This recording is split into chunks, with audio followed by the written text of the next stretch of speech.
Hare Krishna. I'm Rajarsi Dasa. Welcome to Hare Krishna today. On today's program again we have a special great guest, His Holiness Satsvarup Das Goswami. Guru Maharaj, welcome to the program. Thank you, Rajarsi. So, on our last program, we discussed how His Holiness Satsvarup Maharaj served in many important positions in the Krishna consciousness movement as author of Srila Prabhupada's biography, but before he joined, he was a journalist. So we would like to pursue some of his different accomplishments in service to Srila Prabhupada. But we'd like to begin by asking, Guru Maharaj, if you can perhaps tell us about your career as a writer. Now, when people join the Krishna consciousness movement, sometimes they think that they have to give up this and give up that rather than use something for perfection. Right. So perhaps you can tell us about your career as a journalist and now as an author in Krishna consciousness. Well, being a journalist was just my service occupation in the Navy. I was on an aircraft carrier, and when we crossed the ocean, the Mediterranean, to the Mediterranean, there were no newspapers, so we put out our own newspaper and I edited it. But that was not really very enlivening writing. When I got out of the Navy, I started writing stories. I considered in college I wrote stories. My job in the welfare office just something to make money to sustain myself. But my actual love was to be a writer. I began writing when I was 17 years old. And I wrote short stories and I wrote short novels. And then when I met Prabhupada, I did think that you had to give it all up.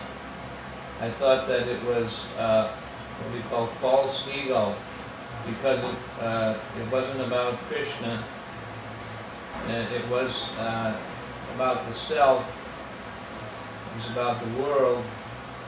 So I considered all my previous writing to be worthless. And I actually took all my manuscripts and carried them to the building where he lived. And I threw them in the incinerator and burned them. And then a little later I went and I talked with another godbrother of mine, Hayagriva, who was a writer too, and an editor. He was a college professor. And I told him what I had done. I had thrown away my writings. He said, "Oh, I'm not going to give up writing." He said, "I'm going to write for Krishna." And it suddenly struck me that, oh, he's right. You don't have to give it up. Now you just write in a different way. You write spiritually. So I took new inspiration. And I wrote stories for our magazine, Back to Godhead magazine. I wrote about my experiences of working in the welfare office and at the same time trying to practice karma yoga, or the yoga of action. And I wrote stories based from the scripture, Srimad Bhagavatam. Then I became the editor of the magazine Back to Godhead for many years and helped assemble all the different articles and pictures that went into the magazine. Perhaps, Guru Maharaj, before you go into that, perhaps you can tell us about how the that was to Srila I was just Prabhupada. reading a biography of his spiritual master, Bhaktisiddhanta Saraswati Thakur, and it told that he and his leading disciples were sitting together and they were trying to think of a name of a magazine in English that they were going to produce. And they were thinking message of Godhead and spiritual meanings.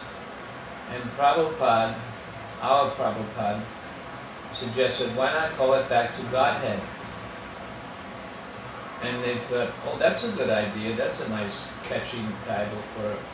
It was an expression apparently that Bhaktisiddhanta Saraswati had used in his lectures. He would say, we have to go back to home, back to Godhead. So the magazine that they were talking about, it never came about. They didn't have the finances for it. But Bhaktisiddhanta Saraswati said to Bhaktivedanta, why don't you publish your own magazine and call it Back to Godhead? So he did that, and as a householder, Prabhupada was preaching. Sometimes people think that he didn't begin his preaching until he became a sannyasi when he was 60 years old. But Prabhupada was preaching when he was a householder by publishing this magazine, and he would write on topical articles about the end of World War II and articles about the economy and politicians, and but from a spiritual point of view. He was a very sharp journalist. And then he wrote scriptural articles too, translations from the Upanishad and other scriptures. So this was his main preaching, was this magazine called Back to Godhead.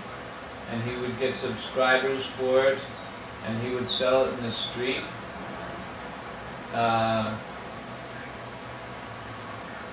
And he did it at great personal effort and great personal cost. So when he came to America, before that rather, a man suggested to him, just after he took sannyas, that books are more permanent than magazines. Why don't you concentrate on writing books? And Prabhupada thought, yes, I think I will. I think I will make a huge effort and translate the entire epic, Srimad Bhagavatam. So he started to do that, and he stopped his magazine Back to Godhead. But when he came to America, he gave the duty to his own disciples that you publish a magazine for the Americans, for the Westerners, so that they can understand it from their point of view, not just as a Hindu magazine, but as a dynamic spiritual magazine with topical articles.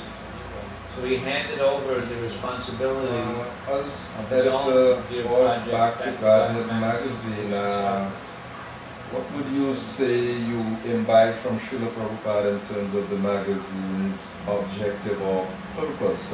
When it was published in the West, you saying he wanted it to be directed to the Western audience rather than maybe previously he was talking about India's situation. Yeah. Well, he wanted his religious movement to be advertised, so he would have many photographs of our activities in the temple and out on the streets where we would go and chant. We would show people what we were doing as the Hare Krishna movement, and we would write articles about Darwin's theory, economic problems. We would address articles of the day just like Newsweek, the Time magazine does, but our solution would be that you must put God in the center. So it was a little different than when he was doing it in India, and yet it was the same in that he had that journalistic edge that he wrote with then. Actually, I can remember around 30 years ago, Back to Godhead magazine was mass distribution all over the world, and devotees, a lot of devotees, when they joined at that time, that was their service. We would go out and just distribute. Yes, we used to distribute 100,000 copies a month, and it has become different now. It has become more a magazine for the insiders of the Hare Krishna movement, and the emphasis has been put on book distribution more for the devotees. But it has a great history and a great legacy. Perhaps before we get into the latest books that you have published and some reading from these books, perhaps on our previous program we mentioned about Srila Prabhupada's biography, that you were the author of. The governing body commission designated you to be the author of Srila Prabhupada's biography. So perhaps you could comment on this, on the importance of the work or the objective of Srila Prabhupada's biography in the world. Yes, it was done with his permission in his last days when he was very ill. We asked him if